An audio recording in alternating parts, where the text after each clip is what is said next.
Good morning students. B.Ed first year pedagogy of history इतिहास का शिक्षण शास्त्र विषय के अंतर्गत आज हम प्रारंभिक मतलब कहना चाहिए बिल्कुल स्टार्टिंग से वापस अपनी बात को प्रारंभ करते हैं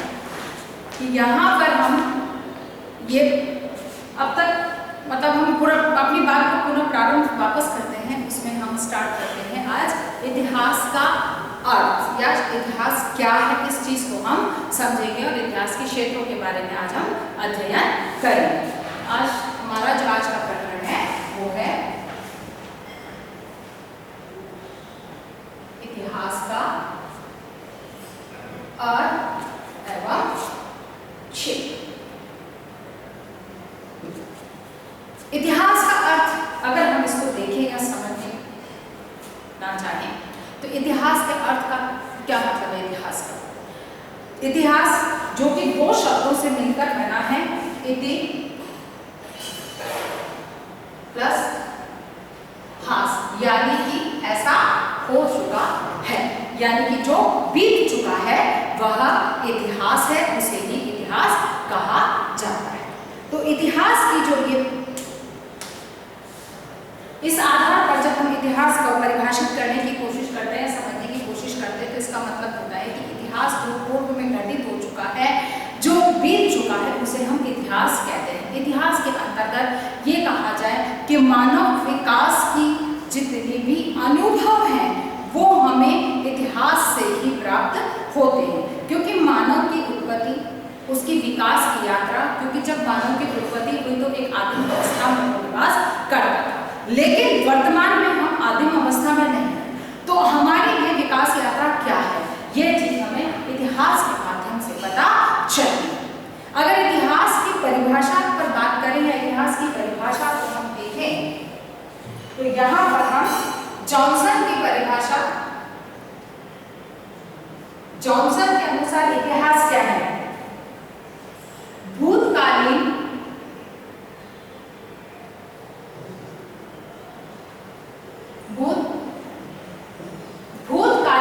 घटनाओं का लेखा जोखा या भूतकालीन घटनाओं का उल्लेख इतिहास कहलाता है। अर्थात कि जो बीत चुका है, जो घटित हो चुका है, उसका जो लिखित लेखा जोखा रखा जाता है उसे हम इतिहास कहते हैं।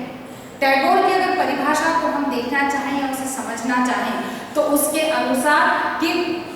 राष्ट्र की स्मरण शक्ति ही इतिहास है। स्मरण शक्ति यानी कि जो बीत चुका है उसको याद, उसकी स्मृति कहाँ है, इतिहास में एकत्रित है। तो हमें जब उन चीजों के बारे में पुनः स्मरण करना होता है तो हम इतिहास का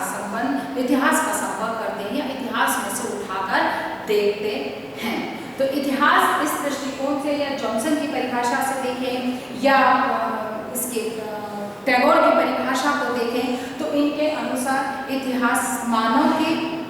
जो भूतकाल है उसमें जो घटनाएं घटित हुई हैं उनकी जानकारी इतिहास के अंदर एकत्रित है और इसको हम इतिहास कहते हैं। इतिहास की जो लिखित और अलिखित, क्योंकि इतिहास की जो स्वयं विषय, इतिहास विषय के बारे में अगर हम बात करें तो इस विषय इतिहास को एक विषय के रूप में जो मान्यता है वो आधुनिक काल में नहीं,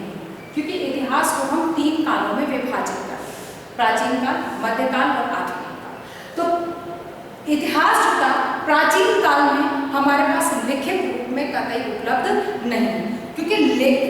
इतिहास को लेखन की जो परंपरा है वो बहुत बाद में प्रारंभ हुई और जब से लेखन की परंपरा मतलब लिपि का आविष्कार हुआ उसके बाद ये लिखित रूप में हमें इतिहास उपलब्ध होता है। अन्यथा इससे पहले ये केवल एक पीढ़ी से दूसरी पीढ़ी तक कहानी किस्सों के माध्यम से ही हस्तांतरित किया जाता था। और जब ये कहानी किस्सों के माध्यम से हस्तांतरित किया जाता था तो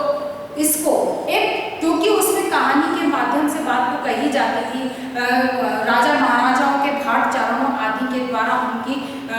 महिमा में या उनकी तारीफ में गीत कविताएं गाई जाती थी, तो निश्चित है कि उसमें व्यक्तिवादिता का समावेश होता था, व्यक्तिगत भावनाओं का समावेश होता था और जो उनके पक्ष की बातें होती थी वो वो समाज के सामने आती थी और जो उनके लिए नकारात्मकता के विचार या नकारात्मक भावना का उत्पन्न कर सकती थी, ऐसे विचारों को उन्होंने सामने आने नहीं दिया। अर्थात कि उसमें अपनी विचारधारा, अपनी जो समझ में आया उसके अनुसार वास्तविक इतिहास में परिवर्तन हो सकता था। इसीलिए इतिहास को एक विषय या एक कहना चाहिए कि एक वैज्ञानिक विषय के रूप में कभी भी मान्यता प्राप्त नहीं हुई। लेकिन जब इसके स्वरूप में परिवर्तन आया, लिखित रूप में इतिहास को लिखा जाने लगा, तब ये बात सामने आई कि इतिहास जो है वो एक वास्तव में उसको सही ढंग से अगर क्रमबद्ध रूप से और तिथियों के साथ, तथ्यों के साथ में जांच परख करके लिखा जाए तो ये भी एक विश्वसनीय विषय बन सकता है। और विश्वसनीय विषय है, कोरा कहानी किस्सों का विषय नहीं है। इसीलिए इतिहास को एक विषय के रूप में मान्यता प्राप्त हुई और इसीलिए राष्ट्र की स्मरण शक्ति भी कहा गया या भूतकाल की जो घटनाएं हैं उनका लेखा जोखा कहा गया। आज अब हम देखेंगे इतिहास के क्षेत्रों के बारे में अध्ययन करेंगे। इतिहास के क्षेत्र की जहां बात आती है तो हम इसका सबसे पहला है राजनीतिक क्षेत्र। इतिहास के राजनीतिक क्षेत्र यानी कि इतिहास के अंतर्गत राजनीतिक पक्षों से संबंधित जितना भी इतिहास लिखा जाता है, जितना भी इतिहास कहा जाता है, उसे राजनीतिक इतिहास के अंतर्गत रखा जाता है कि राजनीतिक जो राजे महाराजाओं के राजनीतिक नीतियां थी, उनके राजनीतिक संबंध थे, ये सारी चीजें जो हैं वो राजनीतिक इतिहास के अंतर्गत माना जाता है। दूसरी बात जो थी इसमें इनका क्षेत्र था वो था आर्थिक इतिहास। आर्थिक इतिहास यानी कि किसी भी समाज की विकास प्रक्रिया के अंदर आर्थिक संसाधनों का अपना महत्वपूर्ण स्थान है। तो एक समाज, एक राष्ट्र ने आर्थिक दृष्टिकोण से किस तरह से विकास किया और किस तरह से वो आगे बढ़ता चला गया, उस आधार पर क्योंकि उनके आर्थिक गतिविधियां किस प्रकार की थी, एक राष्ट्र से दूसरे राष्ट्र के आर्थिक संबंध कैसे थे, इन सब के बारे में जितनी भी जानकारी है वो आर्थिक इतिहास के अंतर्गत या इतिहास के आर्थिक क्षेत्र के अंतर्गत देखने को मिलती है। तीसरी बात जो यहाँ पर थी वो सामाजिक इतिहास।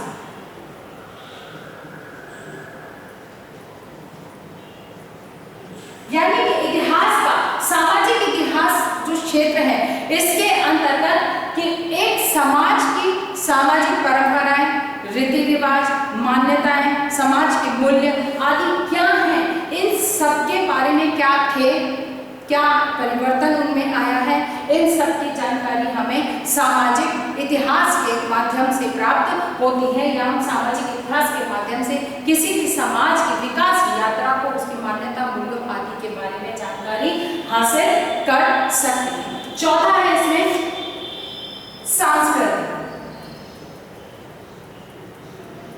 सांस्कृतिक इतिहास। सांस्कृतिक इतिहास यानी कि किसी भी समाज, राष्ट्र की सांस्कृतिक परंपराएं क्या है, वहाँ के रीति रिवाज क्या है, वहाँ का खान पान क्या है, वहाँ के गीत संगीत क्या है, वहाँ का पहनावा, वेशभूषा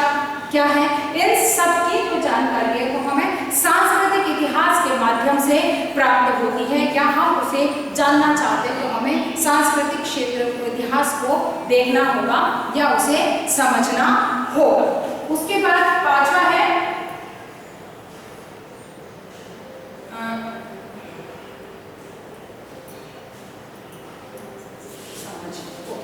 तो इस आधार पर जो इतिहास के क्षेत्र है मूल रूप से हम इतिहास का वैज्ञानिक क्षेत्र, क्योंकि विज्ञान के क्षेत्र में भी वैज्ञानिक दृष्टिकोण से, क्योंकि ज्ञान विज्ञान, इसको ज्ञान और विज्ञान, ज्ञान और विज्ञान के क्षेत्र में भी किस प्रकार से मानव समाज ने उन्नति की है, किस प्रकार से वो पल पल आगे बढ़ा है, इस चीज की जानकारी भी हमको विज्ञान और विज्ञान के क्षेत्र के माध्यम से हमें प्राप्त होती है। इस आधार पर कि इतिहास का जो क्षेत्र है वो सीमित नहीं है, वो एक विस्तृत विशाल क्षेत्र है। इसके माध्यम से हम मानव जीवन के प्रत्येक क्षेत्र की, प्रत्येक कार्य के बारे में, विकास की प्रत्येक प्रक्रिया के बारे में किस प्रकार से, जैसे कि मानव का जो प्रारंभिक आदिम मानव था वो जंगलों में पशुपत निवास करता था, लेकिन उसने धीरे धीरे पशुओं के शिकार के लिए पहले पत्थरों का उपयोग किया, फिर औजार बनाने शुरू किए। तो यानी कि ये चीज क्या है, ये हमको इतिहास से प्राप्त होती है, जो कि उनका सामाजिक इतिहास है, उससे हमको ये जानकारी प्राप्त होती है। इसी तरह से हम जिस भी क्षेत्र में जो भी जानकारी हासिल करना चाहते हैं या पता करना चाहते हैं, हम इतिहास के उस क्षेत्र से संबंधित पक्ष को देखते हैं और वहां से हम समस्त सूचनाएं या जानकारियों को एकत्रित कर पाते हैं। आशा करती हूँ कि मेरी आज की बात समझ में आई होगी, इतिहास का अर्थ और उसके क्षेत्र आपको समझ में आए होंगे, क्योंकि इतिहास के अर्थ को समझना और उसके क्षेत्र को, क्योंकि इतिहास का क्षेत्र अमूमन ये माना जाता है कि बहुत सीमित है, सीमित नहीं है, ये एक विस्तृत क्षेत्र है, इसका विशाल क्षेत्र है, और इसीलिए ये जो विषय है इतिहास है, ये कोई संक्षिप्त विषय नहीं है, ये एक ये कहा जाए कि सभी विषयों की जो जननी है वो इतिहास को माना जा सकता है, क्योंकि हर क्षेत्र में हर विषय से संबंधित जो इतिहास को जानना है उसके लिए उसे इतिहास में ही जानना होगा। इसीलिए इस आधार पर आपको एक प्रश्न हल करना है कि इतिहास का अर्थ और उसके क्षेत्र को स्पष्ट कीजिए। इतिहास का अर्थ एवं उसके क्षेत्र को स्पष्ट कीजिए। इतिहास का अर्थ और उसके क्षेत्र को स्पष्ट कीजिए। अपनी बात को समाप्त करने से पहले इस वैश्विक महामारी के इस दौर में आपसे निवेदन करना चाहूंगी कि अपने आप को सुरक्षित रखने के लिए घर से बाहर जब भी निकले मुंह पर मास्क बांध कर निकले या फिर कपड़े से अपने मुंह को बांध कर निकले, किसी से भी बातचीत करते समय 6 फुट की दूरी को बनाए रखें और समय समय पर अपने हाथों को सैनिटाइज करते रहें या साबुन से हाथों को धोते रहें। स्वस्थ रहें, सुरक्षित रहें। धन्यवाद।